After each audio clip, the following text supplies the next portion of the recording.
할렐루야. 반갑습니다, 여러분.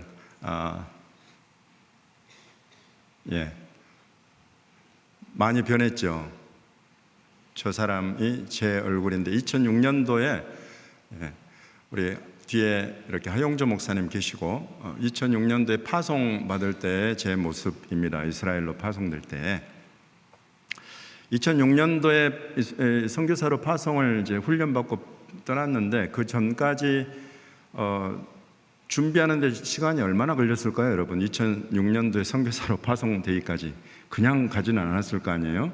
또 이스라엘이라는 굉장히 특별한 그런 나라고 또 종족이고 그런 대로 주님이 부르시는 거예요. 그래서 사실은 이 10년이 걸렸어요. 이 2006년 파송되기까지. 왜냐하면 1995년도에 주님이 이제 제가 대학 졸업반 때 군대 다 다녀오고 대학 졸업반 때 주님, 저는 장래 무슨 일을 하면서 살아야 될까요? 이렇게 이제 기도하던 시간이었어요. 그래서 그때 세계 기도정보라는 책을 가지고 3년 동안을 약 300개국에 걸친 나라들을 놓고 하루에 한 나라씩 기도하면서 주님, 내 인생의 꿈, 내 인생의 비전을 말씀해 주세요. 제가 평생 달려갈 그 길을 알려주세요 라고 기도하던 때가 있었는데, 그때 95년도에 주님이 태곤아, 나에겐 꿈이 있다 그러시더라고요. 그래서 아니, 주님 꿈 말고요, 제 꿈요, 제가 인생에 살아가면서 제가 추구해야 될 그 비전, 그 꿈에 대해서 좀 말씀해 주세요, 주님. 자, 주님 말씀하시면 제가 순종하겠습니다. 태곤아, 나에게는 꿈이 있다 그러시는 거예요. 그래서 주님, 저는 제 꿈이 알고 싶은데 주님은 주님 꿈을 말씀하고 싶으시군요. 말씀하십시오, 주님. 제가 듣겠습니다. 네. 주님이 주님의 꿈에 대해서 말씀하시기를 에베소서 2장에 하나님의 집, 유대인과 이방인, 이스라엘과 열방 모두가 이런 벽돌 하나하나씩 이렇게 갖춰지듯이 모여들어서 세워지는 하나님의 집, 성전을 짓기를 원한다. 이런 꿈을, 주님의 꿈을 그때 알려주시더라고요. 그래서 이해가 됐어요. 지금 우리 대한민국에도 수많은 사람들이 그렇게 내 집 마련해 보려고, 내 집 하나 가져보려고 그렇게 애를 쓰고, 또 집을 가지면 화장실 하나에서 화장실 2개로 옮겨가 보고, 이런 꿈을 갖는 게 전부 다 우리 주님으로부터 난 거구나. 제가 이제 그걸 이해하게 됐어요. 근데 주님도 정말 이렇게 사랑하는 사람들과 함께하는 집을 세우기 원하신다, 이런 꿈을 알려주시면서 이 일을 위해서 내가 세계 수많은 종족들에게로 내 사람들, 나의 선교사들을 보냈다 이러시더라고요. 그러면서 그들에게 내 마음을 주어 보냈다. 그 종족, 그 언어, 그 나라를 향한 우리 주님의 마음을 부어서 그 심령 속에 넣어서 내가 수많은 선교사들을 파송해 왔다, 이렇게 말씀하시는 거예요. 그러면서 저에게는 태곤아, 너는 유대인을 섬기는 종이 되어라, 이렇게 말씀하시더라고요. 그래서 유대인은 또 누구야? 정말 제가 여러분 유대인의 유자도 모르고요, 이스라엘의 이자도 몰랐어요. 성경에 나오는 이스라엘은 제가 알았지만 실제로 저 중동의 이스라엘이라는 나라, 그 나라를 구성하고 있는 유대인들, 이들을 향한 어떤 정보나 지식도 없었던 때였어요. 그때 단지 세계 기도 정보라는 그 책 안에 이스라엘을 위해서 기도할 때에 그냥 접한 그 정도의 정보였지, 주님이 나를 불러서 유대인을 섬기는 종으로 보내시려면 이건 큰일 났다 싶은 거예요. 정말 머릿속에 이 블랭크라고 그러죠. 아무것도 없어요. 그래서 그 알아가는 시간이 10년이 걸리더라고요. 나에게 이제 섬기는 그런 대상으로 주신 유대인, 그 이스라엘을 알아가는 데만 10년이 걸렸어요. 그때 당시 너무나 감사하게도 우리 하용조 목사님께서 로마서 강해를 하셨는데, 로마서 8장까지 하시고 9장에서 11장이 내가 보니까 이스라엘을 다루는 건데 바로 안 들어가시더라고요. 텀을 굉장히 오래 두셨어요. 그리고 어느 순간 9장에서 11장을 푸시는데 와우, 너무나 놀라울 만큼 이스라엘 선교, 유대인 선교에 대해서 성경대로 성령의 감동을 따라서 풀어주시는데, 그때 우리 이 대예배 때 제가 이제 오늘 이렇게 청년부에 출석하고 다녔기 때문에 대예배 때 목사님께서 로마서 강해를 풀어가시는데 너무나 성경적으로 이스라엘 선교에 대해서 풀어주고 가르치시는 거예요. 그런 것들이 얼마나 큰 정보가 되고 지식이 되고 성령의 감동이 되었는지 모릅니다. 그러면서 또 그때 이제 오늘 교회에서 아쉐리 인트레이트 목사님이나 요셉 슐람 장로님이나 또 여러 유대인들 대상으로 하는 전도하는 그런 사역자들, 믿는 유대인들을 초청해 가지고 성령 집회도 하시고 성경 세미나도 하시고 하는데, 그분들을 만나고 교제하는 것 하나하나가 유대인들을 알아가고 이해하는 데 굉장히 도움이 되었어요. 신학교도 그래서 가게 됐어요. 근데 신학교에서는 이스라엘 선교를 잘 가르치지 않으시더라고요. 그래서 이렇게 현장에서 직접 찾아다니면서 배울 수밖에 없었어요. 그러다 보니까 10년이 걸리더라고요. 근데 10년이 지나고 나니까 이제 왜 이스라엘을 축복해야 되는지 알겠어요. 그래서 이제 그런 성경 공부 교재도 만들고, 또 CGN TV에서 미라클 이스라엘이라는 6부작, 이스라엘 연관된 6부작을 제작을 했어요. 그때 이제 오미 권사님이 진행을 맡고 여러 패널들이 참여하면서 이스라엘이 도대체, 이스라엘에 대해서 우리 한번 알아보자, 이런 시간으로 해가지고 각 주제를 정하고 갖고 6부작으로 만들어낸 이제 뭐 그런 것들도 이제 비로소 만들어지게 되는 거예요. 10년을 공부하고 나니까, 10년을 준비하고 나니까. 그래서 이제 10년 준비하고 이렇게 목사님 파송하는 안수기도 받고, 그리고 이스라엘로 파송 받아서 나가게 된 거죠. 주님이 부르시고 95년도에 부르셨으니까 올해가 2025년이라서 30년이 되었어요. 제가 저기다 썼습니다. 주님이 부르시고 30년을 따라다니다 보니까 축복을 만났다 이러면 참 좋았을 텐데 전쟁을 만나게 되더라고요. 올해 2025년에도 제가 해마다 이제 선교본부는 한국에 두고 해마다 이스라엘로 예배와 전도 투어를 떠납니다. 그래서 이제 성지순례 이런 개념이지만은 아우리치로 해서 예배 드리면서 중보기도 하면서 전도하는 그런 투어를 해마다 떠나는데, 올해는 해마다 6월절에 떠나다가 올해 6월 달에 들어갔어요. 6월절이 아니라 6월 달에 들어가 가지고 이제 준비한 예배, 중보, 전도 모든 일정을 다 마치고, 우리 제가 아까 CPM 초호신 피플 미니스트리스 소개해 주셨는데, CPM에서 국제 대표자들부터 해가지고 모이는 행사가 있었어요. 이제 그곳에 조인하기로 한 날이 6월 13일이었어요. 그래서 이제 오늘 새벽에 이제 일어나면 그곳으로 모이기로 한 장소로 가면 되는 날이었는데, 그날 갑자기 새벽에 핸드폰이 알람 소리가 크게 울리면서 봤더니 히브리어로 큰일 났다, 뭐 전쟁이 났다 이러면서 이스라엘이 이란이 오랫동안 준비해온 핵무기를 선제 타격하기로 했다 이래가지고 선제 타격을 했다고 기사가 나오고, 그것 때문에 이제 이란이 곧 미사일로 반격을 해올 테니까 준비하라는 거예요. 준비가 뭐겠어요? 이스라엘은 집집마다 폭격 대피소가 있습니다. 워낙 이 주변 나라들하고 전쟁을 많이 치르다 보니까 집집마다, 건물마다, 호텔마다 반드시 지어야 되는 것이 폭격 대피소예요. 그래서 저희가 머물고 있던 그 집에도 폭격 대피소가 있으니 대피소 근처에 가서 머물러라, 이렇게 이제 안내가 나오고, 집 주인도 뭐 전화해가지고 지금 자고 있을 때가 아니야, 빨리 깨워가지고 대피소로 근처로 가서 그곳에서 미사일 날라온다고 하면 대피소로 바로 들어가야 돼, 막 이러면서 전화하고. 그렇게 전쟁을 사해를 경험을 했어요. 이란도 이스라엘을 공격할 때 이제 머리를 쓰니까 낮에 다 보일 때 안 해요. 주로 사람들이 잠잘 때 미사일 공격을 합니다. 그래가지고 이제 그날 그렇게 이제 하고 모임 장소로 가서 호텔에서 잠이 들었어요. 1시쯤 되어서 다시 이 알람이 막 울리는 거예요. 빨리 대피해라. 대피소로 가가지고 있다가 해제, 상황 해제. 그 사이에 이제 위에서는 미사일이 요격되는 소리가 막 붕붕 이러면서 막 들립니다. 이제 상황 해제됐다고 돌아가가지고 다시 잠이 들어요. 4시나 5시쯤 되면 다시 알람이 울려요. 그때 또 미사일을 쏘아 보내는 거예요. 그렇게 한 이틀 지나고 나니까 사람이 멍해지더라고요. 잠을 잤다가 깼다가 대피소 갔다가 다시 돌아왔다. 이스라엘 사람들의 심정이 조금 이해가 됐는데, 여러분 지금 제가 이제 선교사로, 이스라엘 선교사로 30년을 지내오다 보니까 주님께서 여러 가지 성경 또 종말, 예언 이런 부분들이 열어주시는데, 왜냐하면 알고 싶지 않아도 알 수밖에 없어요. 왜냐하면 주님이 오신다는 종말 예언이 전부 다 이스라엘과 연관이 되어 있어요. 그 이스라엘 사역을 하다 보니까 그런 부분에 대해서 무지할 수가 없는 거예요. 이번에 이스라엘이 이란을 선제 공격했다,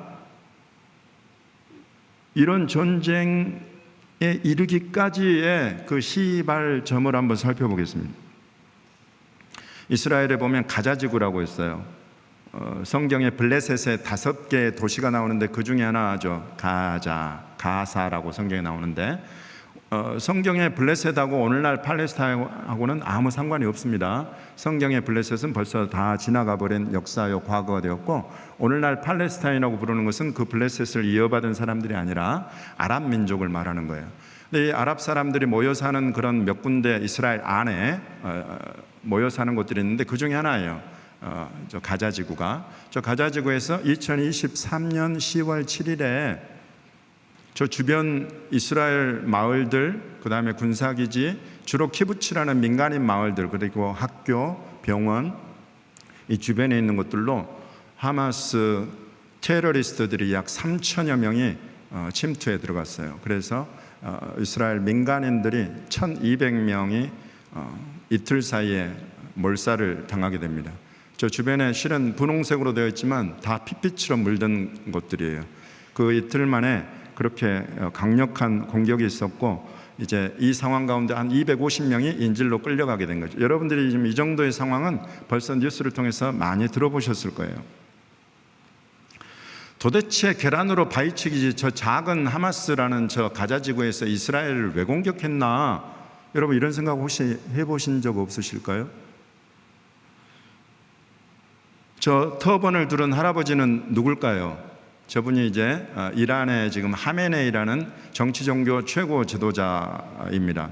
그래서 이란이 이번에 이제 이스라엘과 전쟁을 하게 되고 또 그 사이에 하마스가 공격을 하게 된 배경에는 실은 저 하마스를 무장하고 재정으로 지원하고 한 그 배경이 이란이에요.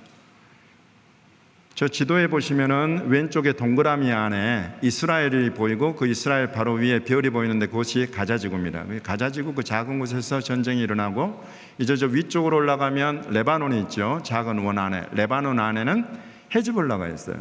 그리고 시리아 안에는 이란이 군대를 파견해 가지고 이란의 군사기지가 있고 이란 군 장성급 지휘관들이 들어와 있는 그런 상황이었죠. 그래서 하마스가 이스라엘을 공격하면서 레바논의 헤즈볼라도 같이 공격을 해요. 그리고 시리아에 있는 이란 군도 함께 움직이고, 또 이라크에 있는 이란의 지원을 받는 민병대도 또 공격을 하고, 저 아래쪽에 오른쪽 하단에 보시면 예멘이라고 있습니다. 예멘이라는 곳에 후티 반군이 있는데 여기까지 전부 다 이란의 지원을 받았어요. 그래서 이란의 지원을 받은 것들이 한꺼번에 이제 하마스의 공격을 기점으로 해가지고 이스라엘을 공격하게 된 배경이 되었죠. 그리고 이제 이스라엘이 점차 하나씩 대응하고 또 반격하고 공격하면서 하나씩 정리를 해갑니다. 중동 정세를 여러분, 제가 굳이 이 시간에 여러분 앞에 수요 여성 예배라는 귀한 시간에 말씀드리는 것은, 이 중동 정세는 이제 여러분이 종말의 때 종말 예언을 다루고 종말을 이해하고 또 그 가운데 이스라엘이랄지 이스라엘의 구원과 예수님이 다시 오시는 재림의 이와 같은 것들을 이해할 때에 지금 여러분이 보시는 이 지도, 이 핵심이 되는 곳이에요. 이 중동이라는 곳. 그곳에 저 붉게 되어 있는 곳이 이란입니다. 이란이 1979년 이전까지만 해도 지금처럼 테러를 지원하고 무장 세력들을 만들어가고 또 무기를 지원하고 이렇게 하지 않았었어요. 그때는 팔라비 왕조가 있었는데 이슬람 혁명이 1979년에 일어나면서 호메이니가 정치 종교 최고 지도자가 되고 이제 지금은 하메네이로 이어졌는데, 그렇게 되면서 이 중동 전체 지역에다가 이슬람 혁명, 강성 이슬람, 그래서 이슬람 테러를 통해서라도 모든 수단은 다 정당화하면서, 아무리 악한 것이라도 정당화하면서 이슬람 혁명을 수출해서 그 이슬람 혁명으로 중동 전체를 장악한다. 이게 여러분이 이란의 정책이, 이란의 전략이었어요. 이런 것 때문에 지금 여러분이 보시다시피 이스라엘 주변에 있는 가자지구, 하마스, 팔레스타인, 그리고 레바논의 헤즈볼라, 시리아, 이라크까지 전부 다 이 이란의 영향권 안에 들어오게 된 거예요. 파란색 나라는 여러분 어딘지 아시겠죠? 사우디아라비아입니다. 사우디아라비아하고 이란은 지금 중동의 두 개의 아주 가장 큰 헤게모니를 장악하기 원하는 그런 가장 큰 세력이에요. 이 두 가지 세력이 지금 충돌하고 있죠. 이 정도만 제가 말씀드리고 북방 움직임에 대해서 한번 말씀드리면, 북방에는 여러분 잘 아시는 에스겔 38장에 곡과 마곡의 전쟁 이야기가 등장합니다. 이 곡과 마곡의 전쟁은 이제 종말의 때에 일어날 전쟁을 예언하고 있다고 우리가 잘 알고 있는데요. 이곳에서 특별히 우리 하나님께서 에스겔이라는 선지자에게 말씀하시기를, 곡에게 이르기를 이러면서 주 여호와께서 이같이 말씀하시기를, 내 백성 이스라엘이 평안히 거주하는 날에 내가 어찌 그것을 알지 못하겠느냐. 내가 내 고국 땅 북쪽 끝에서 많은 백성 곧 다 말을 탄 큰 무리와 능한 군대와 함께 오되 구름이 땅을 덮음같이 내 백성 이스라엘을 치러 오리라, 이런 말씀을 해놓으셨어요. 그래서 이 곡이라는 이곳은, 곡과 마곡은 이 북쪽 끝에서부터 오는 북쪽 군대를 말하는 것이구나. 그래서 우리가 성경에 북방이라고 우리가 부르면서 북방의 움직임을 지금 아주 예의 주목하고 있는 그런 상황입니다. 여러분, 북방에 있는 대표적인 큰 영향력을 가진 나라 세 글자, 한 나라 뭡니까? 러시아죠. 그래요. 러시아로부터 저 라인들은 무엇이냐면 유럽으로 향하여 들어가는 자원의 흐름이에요. 곧 석유, 천연가스, 이런 유럽이 필요로 하는 모든 자원들이 상당한 양이 러시아로부터 들어가고 있었죠. 그런데 이 러시아로부터 오는 이런 움직임들이 이번에 이제 우크라이나 전쟁을 지나면서 저와 같은 것들이 이제 끊기고, 유럽은 그것 때문에 굉장한 에너지난을 겪게 되고 막 이런 상황이 생깁니다. 이런 사이에 지금 여러분이 저 녹색으로 보이는 그곳은 시리아 영토인데요. 시리아 영토 안에 저것을 이제 여러분이 자세하게 보시면 좋은데, 제가 이런 자료는 여러분 원하시면 얼마든지 사용할 수 있도록 교회에 드릴 테니까 필요하시면 요청하십시오. 이 시리아에 러시아의 군대가 육군, 해군, 공군이 다 들어와 있어요. 시리아는 여러분이 잘 아시다시피 이스라엘과 바로 그 국경을 인접하고 있는 나라인데, 이스라엘 바로 인근까지 저 북쪽의 군대가 지금 내려와 있는 거예요. 실은 이 시리아에 2011년부터 작년 2024년까지 진행된 내전 그 사이에 시리아가 러시아에 요청을 해가지고 러시아 군대가 곳곳에 들어와서 육해공군이 들어와 있는 그런 상황이었다. 그래서 북쪽 군대가 이렇게 움직이고 있고, 동방의 움직임에 대해서도 성경이 마지막 때에 대해서 예언하고 있어요. 특별히 계시록 16장 12절에 여섯째 천사가 그 대접을 큰 강 유브라데에 쏟음에 강물이 말라서 동방에서 오는 왕들의 길이 예비되었더라, 이렇게 예언이 되어 있습니다. 여러분, 유브라데 강은 유프라테스, 그래서 유프라테스와 티그리스, 여러분 많이 들어보셨죠? 이 두 개의 강을 기점으로 해서 메소포타미아 문명이 발원하는데, 오늘날 그 티그리스와 유프라테스 그 강, 이 메소포타미아 문명에 딱 서 있는 나라, 한 나라, 세 글자 한 나라, 이름 이라크. 이라크가 오늘날 저 유브라데에 있는 나라예요. 그래서 이전에는 우리가 바벨론으로 불렀고, 그 바벨론이라는 지역이 지금 이라크라는 나라가 있는데, 실제로 이 이라크라는 나라에 대한 예언이에요. 이게 유브라데에 쏟으니까 강물이 말라버렸다라고 이야기합니다. 여러분, 유프라테스와 티그리스 강이 메소포타미아 문명의 근원인데, 그 근원이 되는 강물이 말라버렸다 그러면 그곳에 있는 나라가 번성한다, 망한다. 이라크가 중동의 헤게모니를 잡았던 때가 있어요. 70년대 말부터 80년대 초까지 강해가지고, 그때 이 중동의 주도권을 잡은 나라들은 항상 이야기하기를, 우리는 이스라엘과 같이 못 산다, 이스라엘은 반드시 없애버려야 돼, 이러면서 그 아랍 지역들, 이슬람 지역들을 이렇게 뭉치게 만드는 거예요. 이라크도 그랬어요. 그런데 이라크의 힘이 계속 약화가 되는데요, 1958년 쿠데타를 통해 가지고 서방으로부터 독립한 이후에 이란 이라크 전쟁이 80년부터 88년까지 1, 2차 걸프 전쟁이 이제 90년, 91년 이렇게 진행이 되고 또 2012년부터 2017년까지의 내전을 거치면서 이라크가 완전히 그 힘을 잃어버리게 됩니다. 이라크가 힘을 잃어버렸을 때에 거기를 틈타고 지금 이 중동의 헤게모니를 잡는다 하면서 이라크를 밟고 나온 나라가 이란이에요. 이란이 79년도에 이슬람 혁명 이래가지고 주변에 우리가 이슬람 혁명을 수출한다 그러니까 사우디 왕정 체제에 긴장했고 또 이 이라크도 이 이슬람 혁명이 우리한테 들어오면 안 되겠다. 왜냐하면 그때 이라크는 바트당 그래가지고 아랍 민족주의 사회주의를 꿈꾸는 그런 나라가 되어 있었거든요. 그래서 이 혁명이 들어오면 우리 큰일 나겠다 이래가지고 그래서 이라크가 이란을 침공한 거예요. 그런데 실제로 이게 이란이 그때 막 이 이슬람 혁명 나고 하면서 어지러우니까 금방 잡아먹을 줄 알았는데 웬걸 8년을 끌면서 오히려 이라크는 약화되고 이란이 강해지는 그런 결과가 나오게 됐어요. 그래서 이라크가 약화되고 이란이 강화되었다. 이슬람 혁명이 중동 지역에 퍼지게 되었다. 이런 배경을 여러분에게 말씀드립니다. 그러면서 이제 여기 말씀에 유브라데 소돔의 강물이 마르니까 누가 오는 길이 예비되었다고요? 동서남북에서 어디? 동방에서 오는 왕들의 길이 예비가 되었다. 여러분 이것은 잘 아시는 여러분 많이 아마 보셨을 거예요. 중국이 지금 추진하고 있는 육상과 해상의 실크로드 그래가지고 1대1로 정책 이렇게 부르는 정책입니다. 빨간 줄이 육상 실크로드를 말하는 거고 파란 줄이 해상 실크로드를 말하는 거예요. 그래서 이 중국의 지금 시진핑 정부가 가장 강력하게 드라이브를 걸고 있는 이 1대1로 정책이 주로 이제 중국 동쪽에서부터 시작이 되어가지고 저쪽 유럽 쪽을 향해 가고 있는 걸 여러분 바로 이렇게 보실 수가 있어요.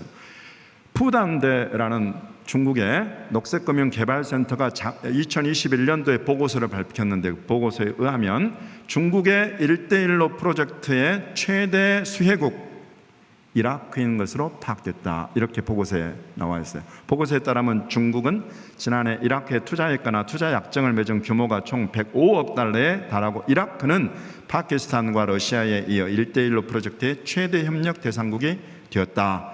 맨 아래쪽에 보시면 작년 중국의 아랍 및 중동 지역에 대한 1대1로 투자액은 2020년보다 360% 늘어났다. 이라크가 힘이 약해지니까 이라크가 외부 원조에 손을 벌릴 수밖에 없게 되고 그 틈을 비집고 들어간 것이 동방에서 오는 왕인 중국의 자본이 중국의 1대1로 정책이 이라크를 향해 가고 있는 그런 지금 오늘날을 여러분에게 지금 보여드리고 있는 것입니다. 보시면 북방에는 러시아, 동방에는 중국, 그리고 중국과 러시아와 지금 손을 잡고 있는 북한. 나는 주님이 북한만큼은 좀 떨어뜨려 내주시기를 바랍니다. 저 빨간 곳에서. 그래서 복음으로 다시 평양이 동방 예루살렘의 그 영광을 되찾게 되기를 여러분과 함께 간절히 기도하고 있는데 바로 이 시간까지 저 북한은 북방의 러시아, 동방의 중국, 그리고 중동의 이란과 손을 잡고 미사일 개발이며 미사일 기술이며 미사일 무기며 그리고 핵 개발까지 그리고 핵무기를 만들어내는 그런 기반 시설들을 만들어내는 모든 일들을 시리아에서도 지원했고 이란에서도 지원하고 있는 것이 지금 북한의 현실이에요. 그래서 이렇게 이 동맹국들이 이렇게 해서 중동 지역에까지 이제 영향력을 미치고 있는 그런 상황이다. 그러면 남방과 서방에서는 어떤 일이 있었을까? 가냥 두고만 보고 있었을까? 하고 보니까 남방과 서방에서는 IMEC라고 2023년도 9월에 G20가 인도 뉴델리에 모였어요. 인도 뉴델리에 모여가지고 여러분 지도와 같이 인도에서 출발해가지고 저 노란색 땅은 어디로 보입니까? 사우디아라비아를 거쳐서 유럽으로 향하는 이 이코노믹 코리도에서 이제 경제 어떤 통로 이런 그 자원의 흐름을 이어가는 그런 길을 이렇게 낸다 하고 양해각서를 만든 거예요. 그게 2023년도 9월 10일이었는데 이 일에 대한 정보가 지금 여러분 구글에 검색을 해보면 저 아래 빨간색 글자 보이시죠? 이스라엘 하마스 전쟁으로 인해 계획 진행이 연기되었다, 이렇게 결론을 내려놓았는데, 바로 이 IMEC를 서방과 남방의 여러 나라들이 결정하자마자 한 달 후에 하마스가 계란으로 바위치기 같았지만은 이스라엘을 공격해 들어간 거예요. 그리고 이제 우리가 그때까지는 잘 몰랐지만은 그 전쟁을 통해서 이제 하마스 배후에 헤즈볼라도 있고 시리아도 있고 그 배후에 이란이 있구나, 그리고 그 이란의 배후에는 중국이 있고 러시아가 있구나 하는 것들이 이제 전 세계에 알려지게 된 거예요. 비로소. 참 놀랍죠. 그러니까 이 전쟁은 실은 여러분 민족 간의 갈등이네 여러 가지 이야기들이 나오지만 실은 자원 전쟁이에요. 북방과 동방의 동맹, 그것을 맞서는 남방과 서방의 동맹, 여러분 이런 자원 전쟁이란 말이에요. 이 자원 전쟁이라는 것은 인간의 속에 내재해 있는 욕심, 탐심, 탐욕을 항상 배경에 깔고 있습니다. 그런 전쟁에 가장 지금 배경이 두드러지게 확실하게 우리 눈앞에 나타나고 있는 것이 이거 중동이다. 그래서 중동에 여러분 이제 서방과 남방의 움직임이 이런 IMEC 정도 차원에만 그치는 것이 아니라 실제로 트럼프를 중심으로 해서 아브라함 협정 들어보셨죠? 아브라함 코드라고 부르는 아브라함 협정을 지금 2020년도부터 계속 트럼프를 중심으로 해서 미국 행정부가 밀어붙이고 있어요. 그 핵심은 뭐냐면 이란 주도에서부터 사우디 주도로 바꾼다는 거예요. 중동의 정책을. 중동의 지형, 이 정치 전략적이고 외교 군사적인 이런 지형을 이란 중심, 이슬람 혁명과 테러를 전쟁을 획책하는 그와 같은 중심으로부터 사우디는 상대적으로 지금 평화와 안정과 경제 발전과 지금 석유 자원에서부터 이제 관광 자원으로까지 해서 여러분 지금 아라비아에 있는 시내산이라고 부르는 그곳을 지금 개방했잖아요. 우리는 이집트에 있는 시내산만 갔다 온 사람들인데 이제 사우디가 그곳을 개방해가지고 관광객을 끌어모으고 있어요. 전 세계에 사우디의 그 힘을, 자원을 오픈하겠다.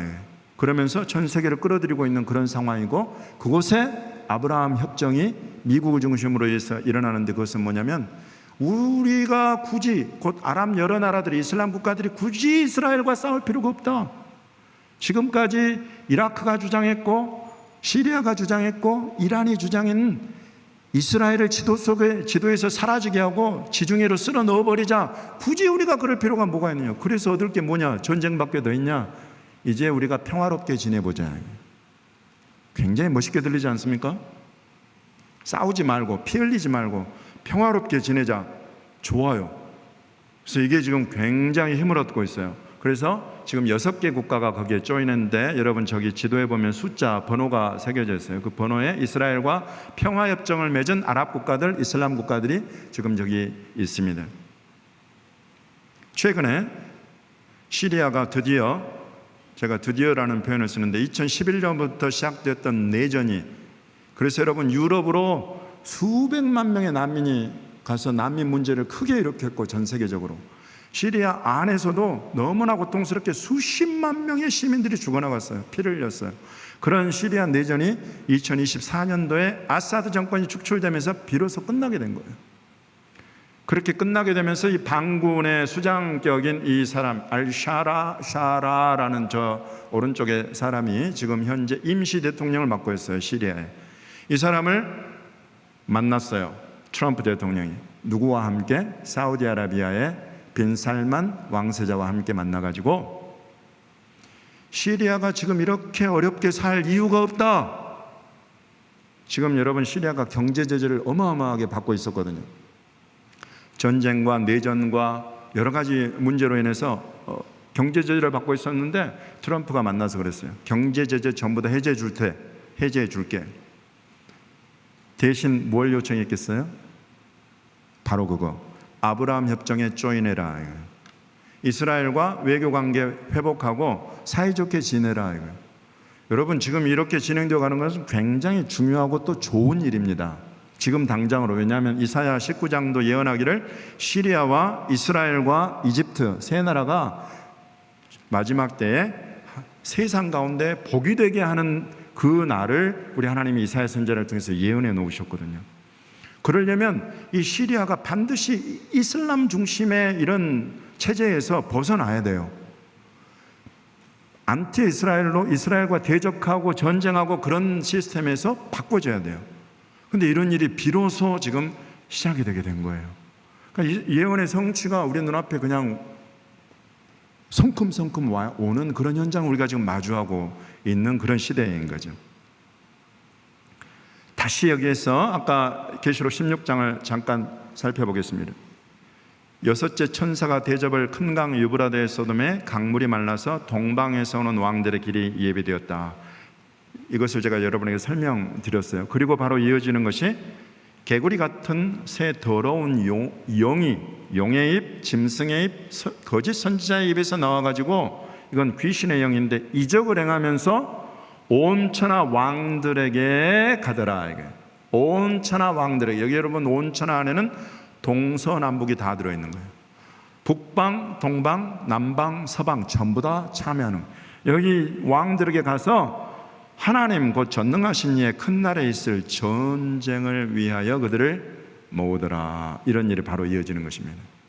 중동에서 일어나는 지금 이와 같은 일들은 이제 우리가 너무나 잘 아는 네 글자 한 단어, 여기 마지막 16절에 아마겟돈이라고 부르는 이 마지막 때의 전쟁으로 향해 가고 있구나 하는 것을 우리에게 알려주고 있어요.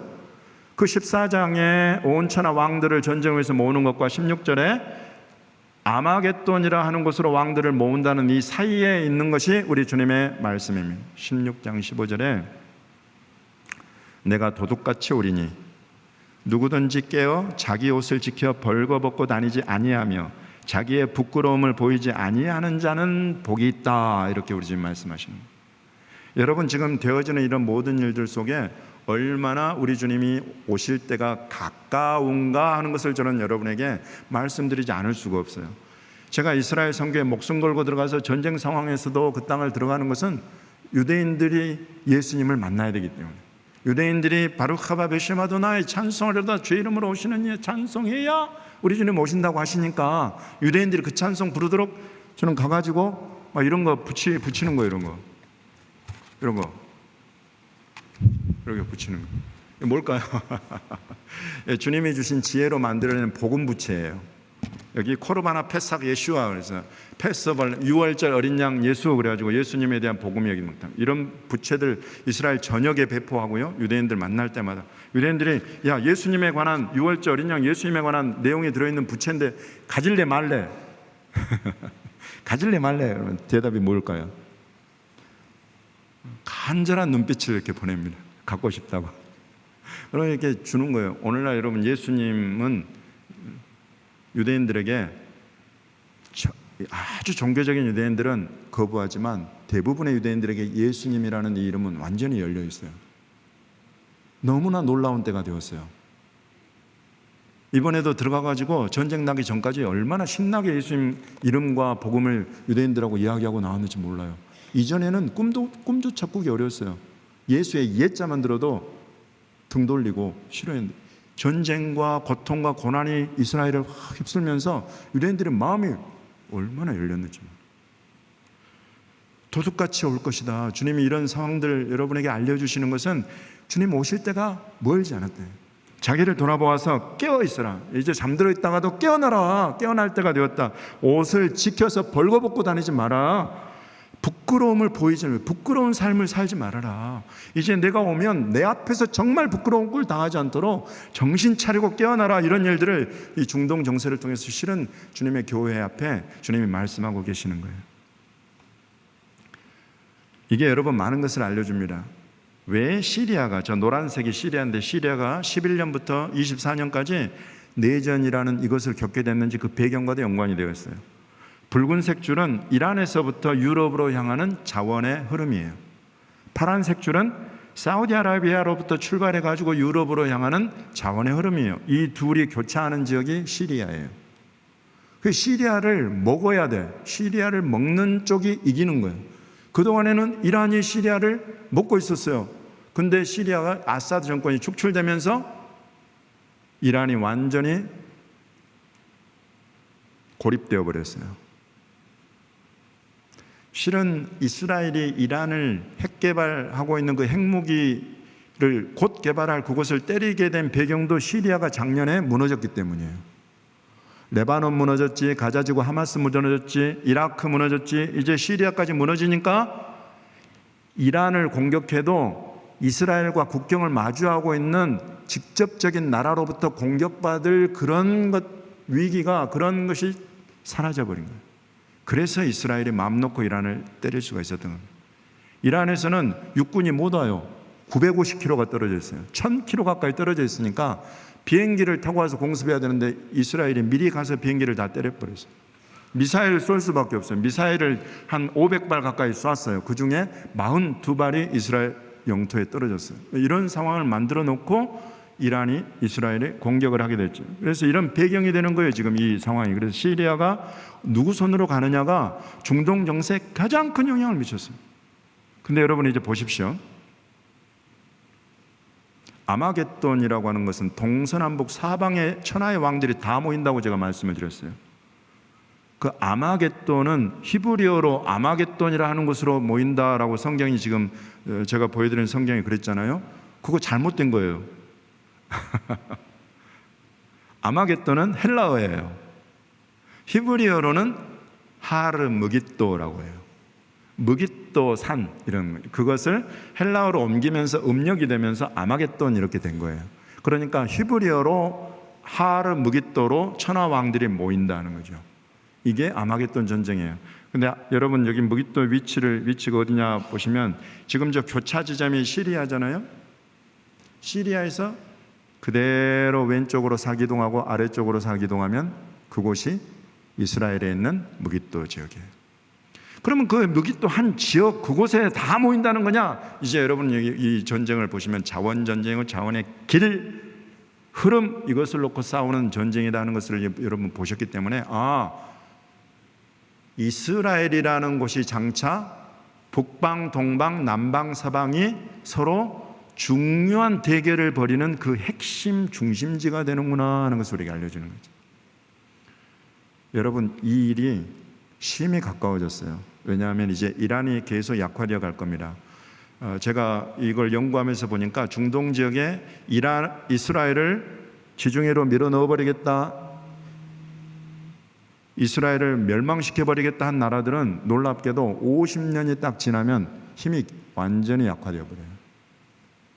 이라크가 그랬고 시리아가 그랬고 지금 이제 이란이 그러고 있어요. 이제 사우디가 부상한단 말이죠. 이제 아브라함 협정을 통해 사우디가 부상을 하는데 이와 같은 일들은 전부 다 성경에 예언이 되어 있어요. 하마스 전쟁은 하박국 1장에 예언이 되어 있습니다. 하나님, 하박국 선지자 그래요. 하나님 도대체 하마스 같은 것들을 왜 허락하셨어? 우리로 이런 고통을 당하게 하십니까? 이스라엘이 홀로코스트 600만 학살 지나고 나라로 세워진 이래로 1200명이라는 민간인이 일순간에 학살된 것은 딱 그때뿐이에요. 유례가 없어요. 하박국 선지자가 이걸 미리 내다보면 하마스가 등장을 해요. 하박국에. 도대체 왜 하마스를 허락하십니까? 도대체 이 세상 나라들은 왜 이렇게 우리를 못 살게 구는 겁니까? 이런 하박국 선지자의 외침이 있어요. 그러면서 2장으로 넘어가면 하나님께서 천하의 왕들, 아까 동서남북의 여러 왕들이 힘을 써서 달려가는데 온통 헛된 것들을 향해서 달려가고 있어요. 근데 하나님이 이렇게 해놓으신 거다 이러면서 하나님은 하나님이 일을 하신다 그래요. 세상 나라는 다 그렇게 가는데 하나님은 하나님의 일을 하신다는 거예요. 그러면서 하박국 2장에서 두 가지 하나님의 일이 나오는데 물이 바다를 덮음같이 온 땅에 여호와의 영광을 인정하는 것이 충만해지게 될 거다. 이런 하나님의 역사를 말씀하시고 두 번째로 하나님의 집, 아까 저에게 말씀해 주셨던 에베소서 2장의 하나님의 집 짓기, 하나님의 성전, 그것을 향한 꿈과 비전이 하박국이 선포해 놓고 있어요. 그 일을 위해서 하나님은 온 힘을 다해서 가는데 천하 열방은 이렇게 불탈 것, 썩어질 것, 없어질 것을 위해서 달려간단 말이죠. 이것을 하박국이 예언하면서 온통 이 땅의 천하 왕들 가운데, 나라들 가운데 교만하고 거짓된 지도자들이 세워질 것에 대해서 예언해요, 하박국이. 그러면서 그 유명한 말씀을 우리에게 하고 있는 것입니다. 오직 나의 의인은 믿음으로 말미암아 살리라. 이 세상이 이렇게 움직여갈 때 나는 믿음이 있는 내 백성들을 찾고 있고 믿음이 있는 내 백성들을 세우고 있다. 여러분들인 줄로 저는 믿습니다. 여러분과 같은 믿음의 사람들, 이 세상의 움직임을 모르는 바가 아니요, 오해하는 바가 아니요, 분별하면서 정확하게 알고 있으면서도 우리의 눈과 마음은 하나님의 나라와 우리 하나님의 꿈, 세계 복음화와 이스라엘 복음화에 힘쓰고 애쓰는 믿음의 사람들, 이들을 주님이 찾고 계신단 말이죠. 이런 믿음의 사람의 고백이 하박국의 3장 17절에 나오고 스바냐 3장 17절에 나옵니다. 하박국 3장 17절은 나는 여호와로 말미암아 즐거워하겠다. 여러분이 무화과나무, 포도나무, 감람나무, 양, 소 이런 것들은 전부 다 이 세상 나라들이 추구하는 것. 그것들 없어도 나는 구원의 하나님, 이 한 분만으로 나는 기뻐하고 즐거워하겠다. 이게 우리의 고백이 되는 줄로 믿습니다.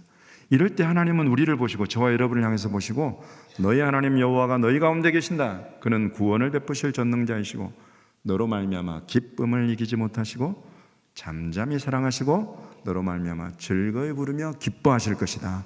여러분, 이것이 교회를 향한 우리 주님의 뜻입니다. 그리고 이 세상을 통치하고 열방을 다스리시면서 다시 오실 준비를 하고 계시는 우리 주님의 지금 세상 운영입니다. 오늘 저는 여러분에게 이것을 증거하기 위해서 섰어요. 그리고 여러분을 향한 우리 주님의 기뻐하심이 얼마나 크고 여러분을 향한 기대, 이 믿는 자들을 향한 기대가 얼마나 큰지 우리 주님이 여러분밖에 소망이 없는 거예요. 교회밖에 소망이 없는 거예요. 이와 같은 때에 하나님의 꿈, 하나님의 비전을 이루어드릴 곳이. 그래서 마지막 기도 제목은 이렇게 올려놓았습니다. 우리 목사님 나오셔서 기도 인도하실 때에 이번 전쟁으로 특별히 희한하게 믿는 유대인 찬양 인도자들, 믿는 유대인 성도들, 믿는 유대인들의 사역센터 건물 이런 데들이 미사일 42발 떨어졌는데 그 미사일 공격을 받은 거예요. 너무 안타까운 상황입니다. 그래서 이들이 이번 이 어려움을 딛고 회복하고 일어날 수 있도록 여러분 기도해 주시기 바랍니다. 또 우리 한국교회가 위로자, 전도자, 예배자로 계속 이스라엘로 들어가는 그 행보가 계속될 수 있도록 기도해 주시고, 마지막에는 오히려 한국을 방문하는 유대인들이 오늘날 수천 명, 수만 명이 늘어가고 있어요. 왜냐하면 이스라엘이 너무 고통스러우니까 피난처를 찾아오는데 이제 유럽과 미국도 피난처가 안 돼, 반유대주의 때문에. 근데 우리 한국은 한국교회가 이스라엘을 사랑하고 축복하잖아요. 그냥 한국을 방문하는 거예요. 그래서 호스트 이스라엘리스 그래가지고 유대인들을 우리 집으로 초청하고 교회로 초청해서 그들에게 쉼과 회복을, 위로를 주는 이런 사역을 전개하고 있어요. 그래서 여러분 이 일들이 잘 진행될 수 있도록 기도해 주시기 바랍니다. 기도하고 마치겠습니다. 하나님 감사합니다. 짧은 시간 우리 주님께서 성경에 기록하신 대로 중동 땅에 이루고 계신, 행하고 계신 일들을 하나님 이 작은 입으로 전했지만 우리 주님은 성령으로 말미암아서 사랑하시는 귀한 교회의 심령에 큰 나팔 소리처럼 오늘 불려 들리게 하신 줄 믿습니다. 한 사람 한 사람의 심령 속에 주의 영으로 깨우쳐 주시고 열어주셔서 마지막 때에 오직 주님만 기뻐하면서 주님의 비전에 동참하는 우리 주님의 귀한 교회로 우리 한 분 한 분 힘있게 믿음으로 세워지게 하여 주옵소서. 예수님의 이름으로 감사드리며 기도드립니다. 아멘.